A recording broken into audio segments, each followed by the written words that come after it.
Hola chicas y chicos, espero que estén bien, que ya hayan visto The Post o que la vayan a ver esta noche con su canchita y, y que la disfruten porque es una gran película y creo que va a sacar algunas ideas interesantes para nuestra práctica de mañana. Me pidieron, perdón, justo está pasando un carro, ahora hay carros, otra vez. Me pidieron un pequeño video explicativo sobre la lectura de Juan Garburevich. Voy a hacer un video muy breve porque la lectura es muy breve y me parece que es bastante sencilla, pero igual no pierdan nada con un videíto mío de estos y así que se los haré. Básicamente es una lectura muy sencilla que se basa en primer lugar en un repaso histórico muy, digamos, de cierta manera superficial, porque no alcanza en ese espacio para hablar a profundidad de la historia del periodismo, pero es una historia del periodismo y de cómo básicamente la hipótesis del texto de Garburevich es que la evolución del tiempo y social de nuestras sociedades, para la redundancia, y de nuestros procesos de comunicación ha derivado en que,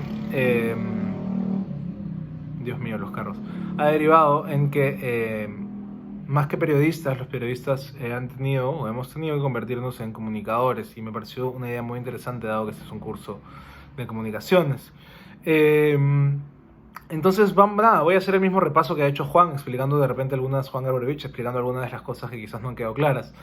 Él empieza su texto señalando que el periodismo consiste en la recolección de información de actualidad y vigencia relevantes, su procesamiento y edición en formatos adecuados, según el medio elegido, y su distribución e difusión al público, que esa es una idea que está bastante clara, ¿no? El periodismo se encarga de relatar lo que sucede en la realidad y en ese sentido el periodismo es un relato de la realidad y un relato implica que alguien lo haga y generalmente esa persona tiene unos sesgos, un contenido en su mente, en su psique, que evidentemente pone en juego a la hora de escoger la información que publica y la que procesa también, ¿no? Garburevich habla de que el buen periodista debe tener la sabiduría de reconocer las significaciones en la cotidianeidad. Esto quiere decir simplemente separar el hecho irrelevante, anecdótico, del hecho noticioso, relevante, ¿no?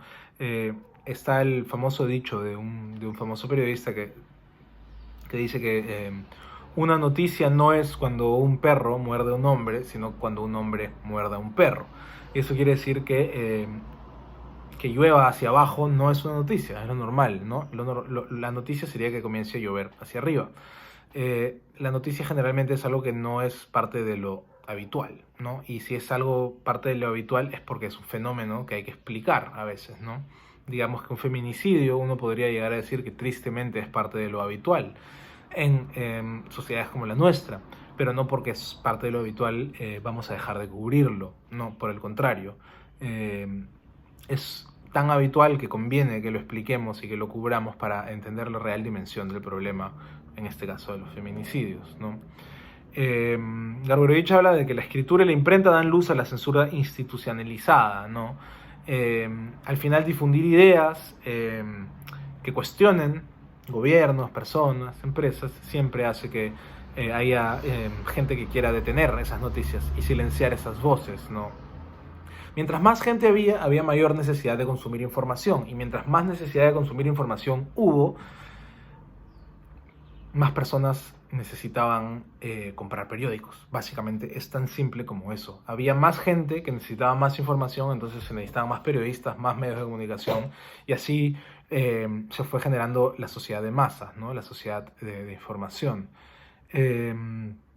Es así que la libertad de expresión se vuelve pues un caballo de batalla ya en la Revolución Francesa, luego en la Revolución Americana, y nos permite entender la dimensión real también de la importancia del periodismo, ¿no? Como relato de la realidad, como contraposición a los poderes, como elemento, como mejor dicho, herramienta de fiscalización también y de justicia social, de educación en cierta medida, ¿no? Entonces, como hemos visto en las lecturas que hemos repasado de Arendt y de Walton, los medios no solo producen información, las personas no solo producen información, sino también generan opinión, generan discusión, ¿no? Al final, mejor dicho, al principio los periódicos eran espacios de debate alturado, ¿no? Eran los grandes especialistas, los grandes expertos sobre determinados temas que debatían como si fuera un poco la esfera pública de los griegos, ¿no? Ahí estaban solo quienes manejaban la información de la manera, de la manera más precisa y con más profesionalismo posible y con más sabiduría la palabra que estoy buscando es en realidad erudición. Ahí está. ¿No? El erudito es quien sabe mucho de un tema en particular y básicamente esos eran los que participaban en los medios de comunicación en la época premoderna, ¿no? Entonces por eso se decía que era más una misión que una profesión, ¿no? En una época uno no es periodista, uno es una especie de sabio y que utiliza su sabiduría para compartirla a través de los medios periodísticos, ¿no? Aquí en el Perú, la profesión de periodista, de hecho, existe solamente desde el año 65, gracias al gobierno de Belaúnde, ¿no? Para que vean un poco cómo de alguna forma ha sido un oficio difícil de delinear y que se ha ido acomodando a la evolución siempre de los tiempos, ¿no? El comunicador al final es quien cuenta su época, de alguna forma, y de alguna manera tiene pues que acoplarse a estos cambios, ser parte de ellos, ¿no? Y para eso tiene que actualizarse constantemente, ¿no?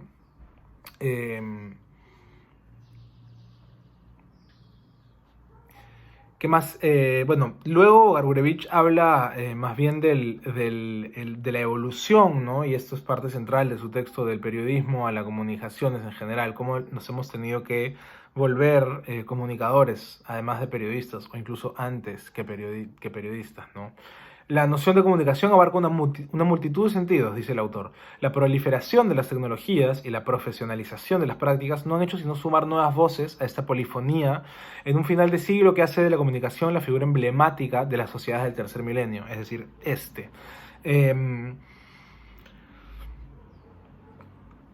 lo que nos define como sociedad postmoderna, y eso lo vamos a ver ya en la segunda mitad del siglo, es que somos una sociedad de información y de comunicación. Y la conexión de la que habla Walton es lo que define a la modernidad. La hiperconexión es lo que define a la postmodernidad. ¿Ok? La expansión primero, antes de la era del internet, del cine, la radio, la tele, fue la conclusión, perdón, la consecuencia del crecimiento de estas industrias ha sido al final la cultura de masas, ¿no? Que nos pilló en una época sorprendidos y buscamos desde la teoría entender nuestra complejidad, ¿no? Lo que termina haciendo las ciencias de la comunicación es buscar comprender la complejidad del mundo. ¿Ok? Así como lo hace la sociología con sus herramientas, nosotros los comunicadores lo hacemos con otras, ¿sí? Esto explica finalmente, y esto lo sostiene muy claramente Garburevich en su texto, que haya tantos géneros y subgéneros, ¿no? Él habla de nuestra complejidad, ¿no? Explica al final que tengamos radioteatros, telenovelas, programas de confesiones, prensa amarilla, fotonovela, y ahora se le puede incluir los podcasts, los memes, los GIFs, todo lo que nos genera un contenido distinto es al final una manera de acomodarse a los tiempos que vuelan.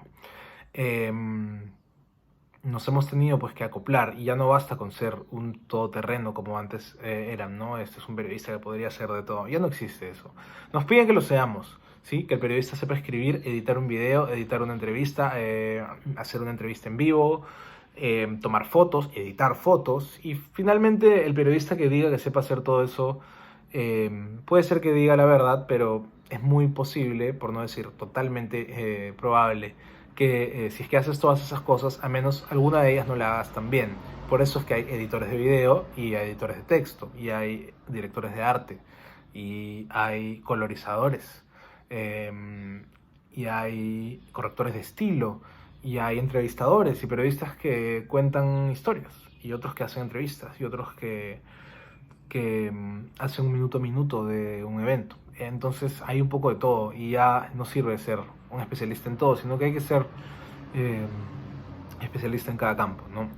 La globalización, por último, sostiene Garburevich, bueno, no por último, casi, nos enfrenta a nuevas tecnologías, y las nuevas tecnologías generan nuevos sistemas políticos, ¿ok? Nuevos sistemas políticos, nuevos sistemas sociales, nuevos procesos políticos y sociales. Se ha privatizado mucho la prensa, ¿no? Sobre todo en nuestro país la prensa estatal tiene muy poco valor, y es algo que espero que se intente rescatar en este y en futuros gobiernos. Sería interesantísimo pues que nuestro medio de comunicación fuera más como la BBC y menos como TV Perú. Y espero que estemos en el camino adecuado. Me da la impresión de que sí. Finalmente, una de las conclusiones de Garbarevich es que es imposible desligar la visión de la comunicación de la historia, ¿no?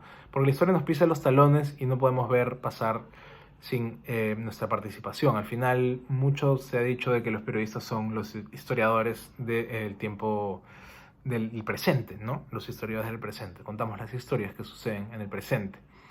Y al final, los problemas por los que atravesamos los periodistas y las historias que queremos contar los periodistas, es necesario que las contemos con ayuda también de los publicistas, que nos ayudan a vivir a los periódicos, de los audiovisuales, que nos ayudan a entender esta otra dimensión también de la realidad a través de sus habilidades audiovisuales y que nos permiten masificar mucho nuestro trabajo. También de los comunicadores para el desarrollo, que ahora son cada vez más importantes y que generan proyectos de desarrollo que, como bien sostiene Garbarevich, son cada vez más fuertes en el mundo. Y también de los actores, de las actrices, de los músicos, de las músicas. El arte como medio de comunicación pues está más que demostrado que es impresionantemente relevante a nivel histórico y siempre lo ha sido a nivel social. Y no se puede dejar de lado la importancia de eso también en los procesos de comunicación. Esa es la explicación básicamente de la lectura. Es una explicación breve para una lectura breve que creo que no era muy complicada. Ahora les voy a mandar un correo con las indicaciones de la práctica 2 que tendrán que hacer esta semana.